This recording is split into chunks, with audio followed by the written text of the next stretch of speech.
eu fui aprendendo com o correr do tempo que em todos os espaços onde a gente vai, pulsa uma vida tão fantástica e com tantas belezas como as nossas.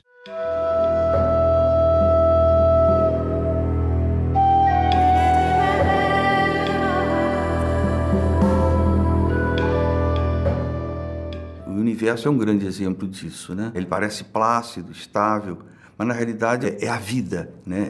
É o ser, o viver, morrer para gerar novas vidas. Através do microscópio, a gente consegue chegar a ampliações que o nosso olho não alcança. E assim, é muito fascinante. Você, numa lâmina pequenininha, você tem todo o universo, cara.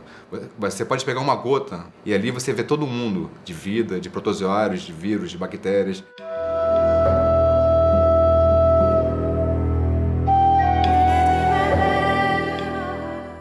Um dos aspectos desse trabalho lá do Rio São Francisco foi procurar, né, fotografar as comunidades tradicionais, né? Os povos indígenas, os pescadores, né? O povo negro quilombola.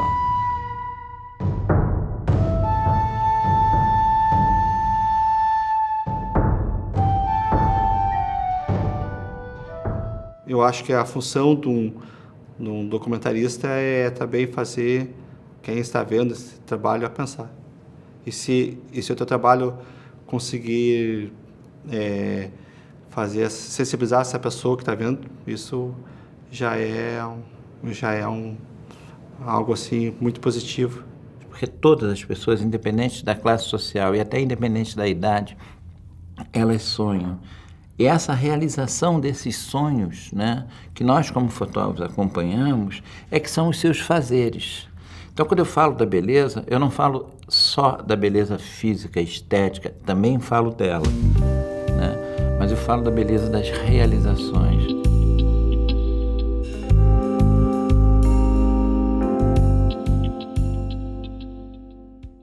Eu tento documentar o exato momento em que o trauma se realiza na vida de uma pessoa ou de várias pessoas. E que naquele momento, aquela pessoa ou aquelas pessoas não existam mais. Né? A vida como ela se entendeu até hoje, ela não vai existir mais. Homens fotografados.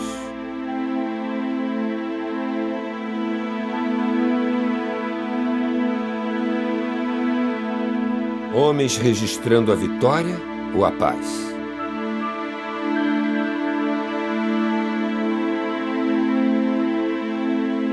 Quelle connerie la guerre, babaquice a guerra.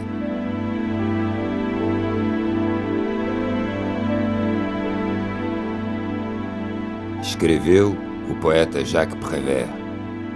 Mostra o fotógrafo André Lyon.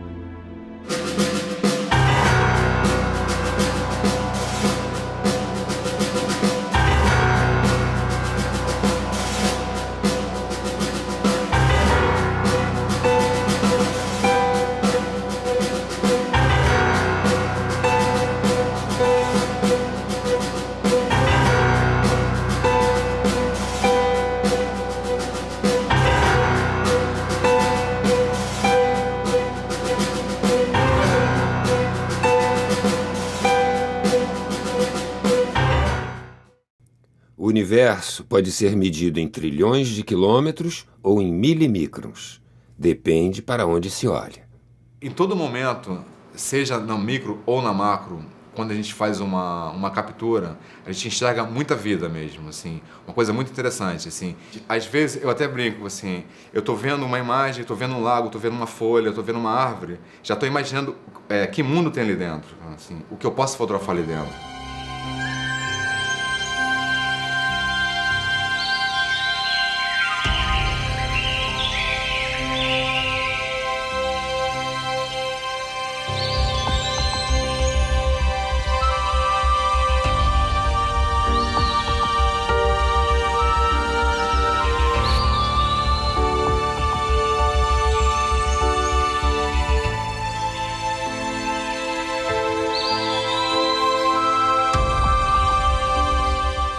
A grande briga entre a implosão e a explosão chega ao fim e a implosão, a gravidade vence. A estrela então se colapsa, todos os elementos se aproximam e ela então produz todos os outros elementos conhecidos. Dessa forma, se só existia hidrogênio e hélio, todos os elementos que existem agora no universo são produzidos nas estrelas. Nós temos elementos diferentes de hélio e hidrogênio. Nós temos oxigênio, sódio, né? Carbono, enxofre, manganês, tem muita coisa. Tudo isso não existia no universo primordial. Foi formado dentro de uma estrela. Eu sou um fotógrafo conhecido pela denúncia, né? Eu denuncio trabalho escravo, eu denuncio trabalho infantil, eu denuncio conflitos de terra, documentei o massacre de Carajás. Agora você mergulhar na vida das pessoas, dar uma sustentação à denúncia e você conseguir mostrar a beleza dessas pessoas.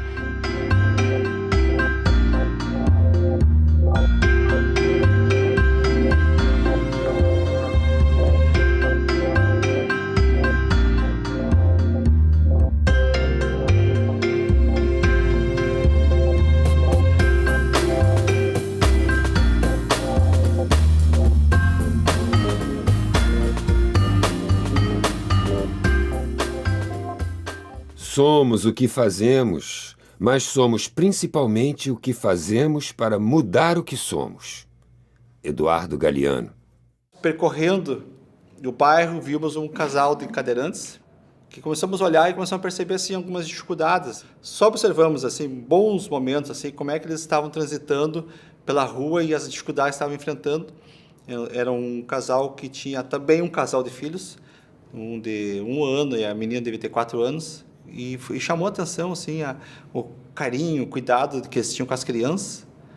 E os dois com essas cadeiras transitando pelas ruas, entre carros, assim, sabe? Começamos a conversar, se aproximar deles lentamente. Foi um processo muito lento, porque é uma realidade assim, que tu não está acostumado. Tu vê, mas muitas vezes não enxerga. Só começa a se deparar com essas nuances assim, de ser um cadeirante quando tu começa a conviver com essas pessoas e percebe alguns graus de dificuldades. Mas uma coisa que eu achei legal nesse descobrimento é o caráter assim, que eles têm, a força de personalidade, e de não gostar de serem vistos como os coitadinhos, mas querem ser vistos como seres humanos. É uma lição de vida. Eu acompanhei durante 4 meses a galera, a molecada que soltava pipa e tal no Jacarezinho, porque é uma cultura muito forte de lá e de outras favelas também.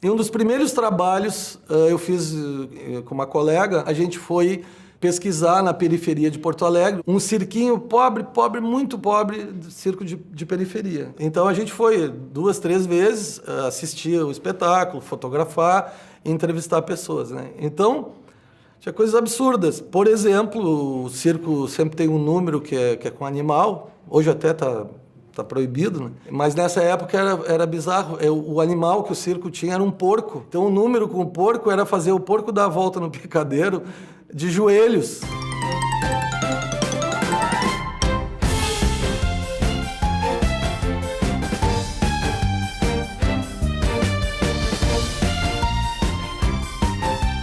O cara seria preso hoje, o dono do circo. Era um porco amestrado. E era assim, um acampamento paupérrimo, era um circo familiar, né? Era um senhor já velhinho, a mulher na bilheteria, a filha dele, o cara casado com a filha dele, que era o domador.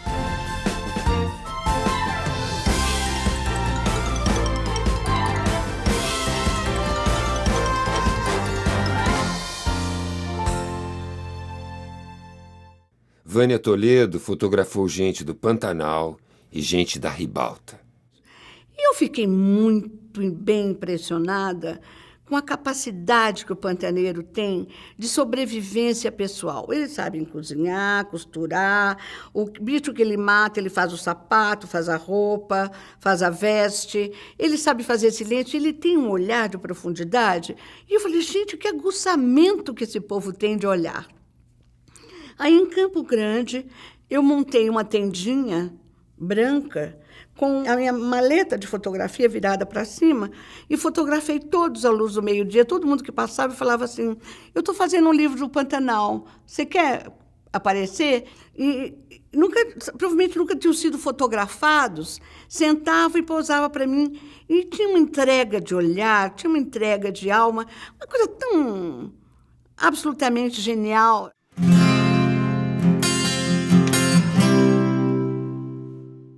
Eu valorizo muito as pequenas coisas, os pequenos detalhes. Eu nunca fotografo ninguém, mesmo sendo artista ou não, sem antes conversar, rir, brincar, confidenciar, para poder criar um clima de empatia com aquela pessoa.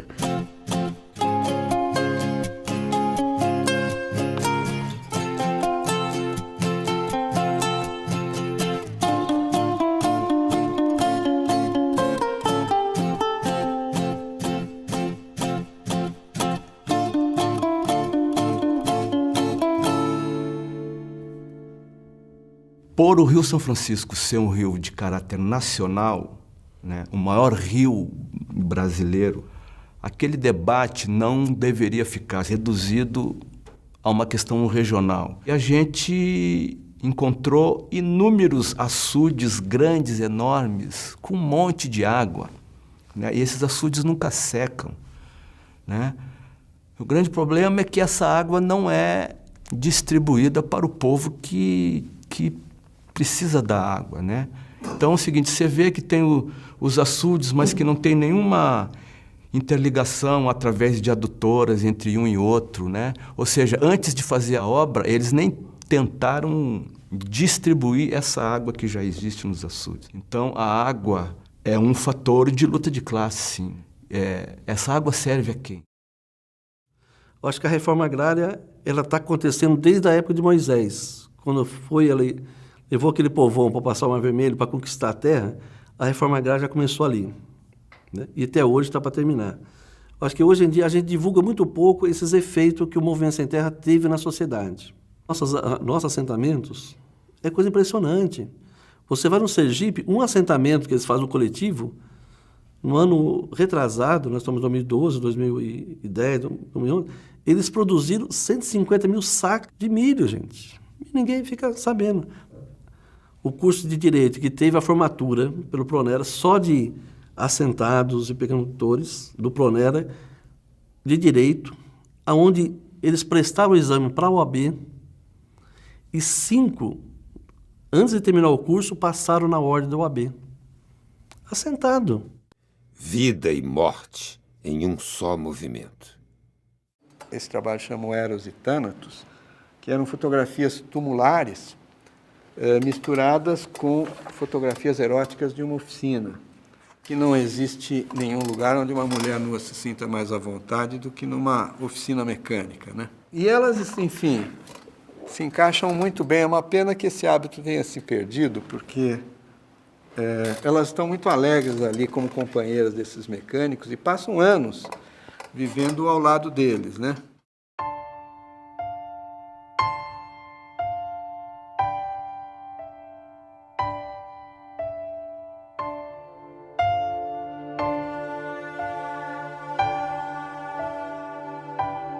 Talvez a grande vocação da fotografia seja realmente ela se transformar em suporte efetivo. Quer dizer, ela está lá pendurada na parede, ela está lá quietinha, vamos dizer, mas ela está lá sempre companheira. Quer dizer, Neguinho põe a fotografia do filho na sua mesa, Neguinho pendura imagens para lhe fazer uma companhia silenciosa. Não me interessa documentar o astro ou documentar o objeto celeste apenas. É preciso que ele seja inserido num contexto. Quando eu faço fotografia de grande campo, eu procuro inserir esses objetos num campo mais amplo, para depois ir vê-lo isoladamente. o Sol vai perder a sua característica de estar calmo, aparentemente calmo e plácido, e ele vai começar a se inflar. E nesse crescimento, ele vai chegar a englobar a Terra. Tudo que está aqui vai desaparecer, queimado na fogueira solar. E depois disso, ele vai crescer, crescer. E aí, quando ele não se aguentar mais, ele vai retornar e vai ficar uma estrela pequena, queimando por bilhões e bilhões de anos, e nós estaremos desaparecidos há muito.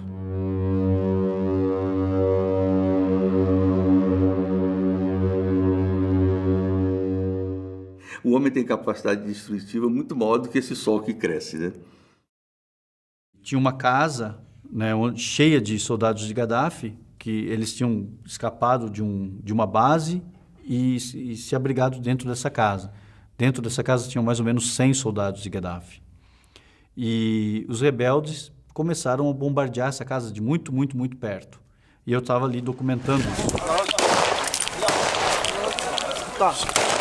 Em um momento, os rebeldes preparam um canhão para explodir o muro que estava bem na nossa frente, tipo 10 metros de distância. A bomba que aquele canhão dispara era uma bomba para destruir um tanque. E ali o fragmento dessa bomba matou esse rebelde. A aorta foi atingida, a veia da aorta, né? E eu estou filmando isso, fotografando e filmando, e nós conseguimos então resgatar o rebelde até uma garagem onde outros rebeldes estavam escondidos.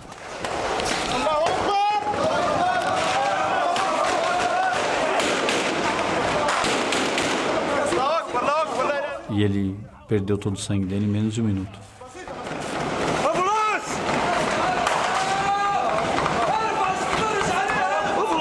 E uma bala atravessa a parede e o fragmento dessa bala me feriu até.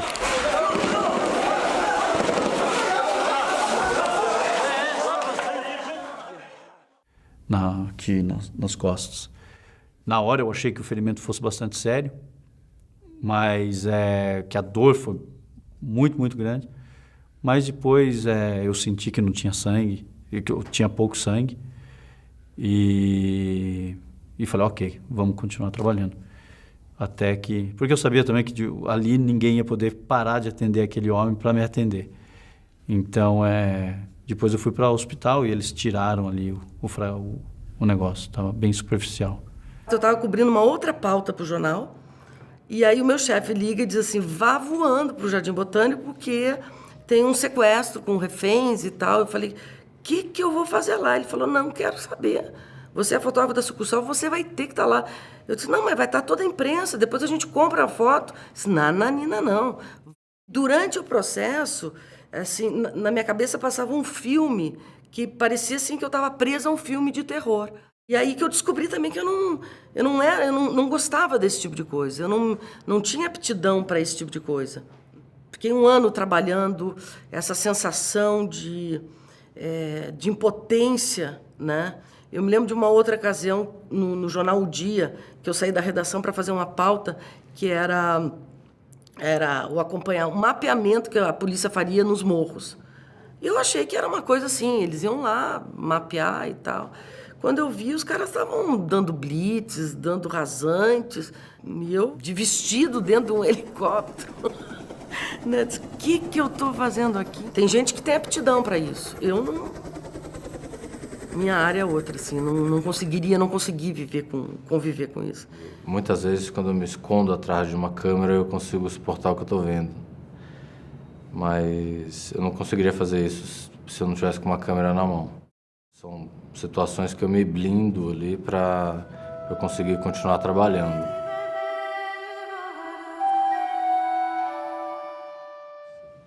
Os desastres naturais que eu cobri, eu acho que hoje eu mudei a razão de valores da minha vida, né? O que eu vivi, o que eu passei nesse período.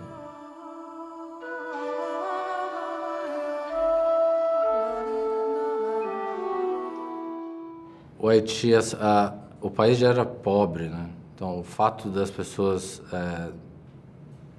não terem mais a própria casa, né, por menor que seja, a perda, eu acho, foi muito maior do que num país mais rico. As pessoas, de fato, já não tinham nada, depois de um terremoto, desapareceu o pouco que tinham. Então, o sofrimento, para mim, foi muito alto.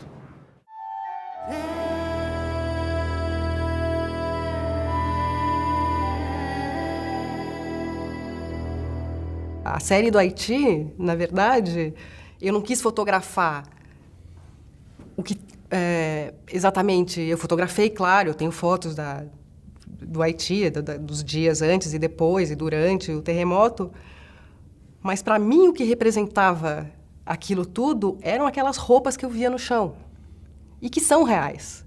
Eu transformo ela para dar guerreote, eu faço isso, faço aquilo, mas elas são reais.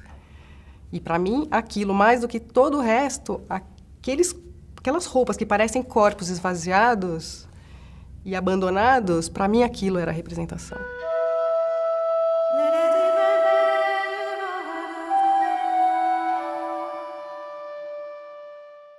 Rodrigo Mestres encontra vida nos cristais a cada mudança de temperatura. Foi um material chamado EDTA. É um material, são cristais. Esse material, nós pegamos esse material numa lâmina, botamos numa estufa e aquecemos. Aí quando eu botei no microscópio, ficou mais ou menos entre 1 hora e 1 hora e meia mudando de cor, padrão de cor, cristais, é como se estivesse em evolução. Assim, foi um momento assim, muito legal. Assim. Eu via o material mudando na minha frente. Assim.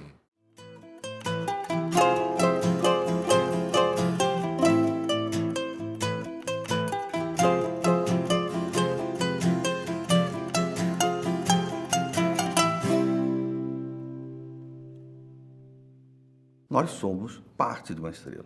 Somos pó, poeira de estrelas.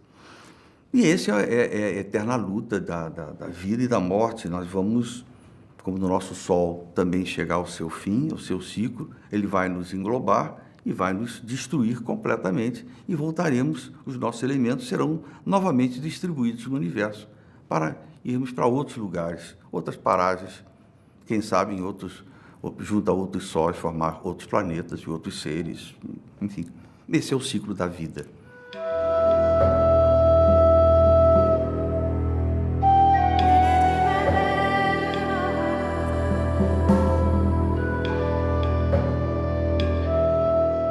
A vida é um caminho de sombras e luzes. O importante é que se saiba vitalizar as sombras e aproveitar as luzes. Henri Bergson.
Homens registrando a vitória ou a paz?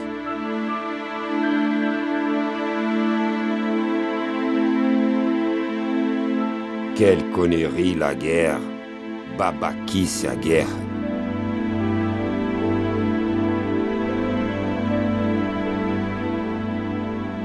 Escreveu o poeta Jacques Prévert. Mostra o fotógrafo André Lyon.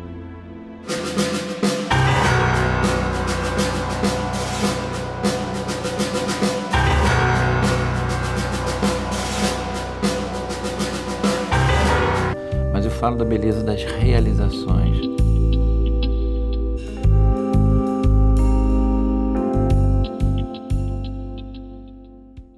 Eu tento documentar o exato momento em que o trauma se realiza na vida de uma pessoa ou de várias pessoas.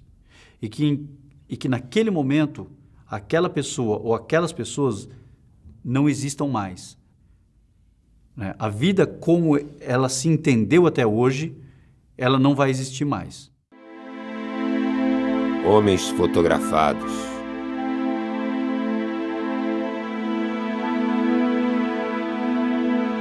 Eu acho que a função de um documentarista é também fazer quem está vendo esse trabalho a pensar. E se o teu trabalho conseguir sensibilizar essa pessoa que está vendo, isso já é algo assim muito positivo. Porque todas as pessoas, independente da classe social e até independente da idade, elas sonham. E essa realização desses sonhos, né, que nós como fotógrafos acompanhamos, é que são os seus fazeres. Então, quando eu falo da beleza, eu não falo só da beleza física, estética, também falo dela. Né? Numa lâmina pequenininha, você tem todo o universo, cara. Você pode pegar uma gota e ali você vê todo mundo de vida, de protozoários, de vírus, de bactérias.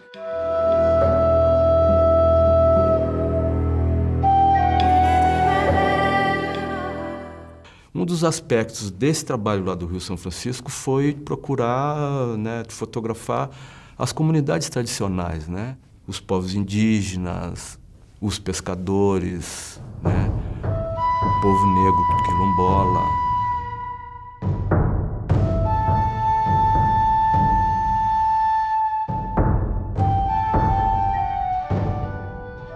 Eu fui aprendendo com o correr do tempo que em todos os espaços onde a gente vai, pulsa uma vida tão fantástica e com tantas belezas como as nossas.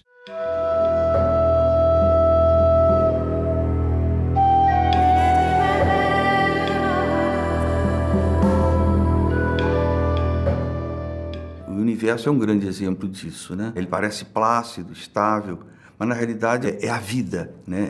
É o ser, o viver, morrer para gerar novas vidas. Através do microscópio, a gente consegue chegar a ampliações que o nosso olho não alcança. E assim, é muito fascinante. Você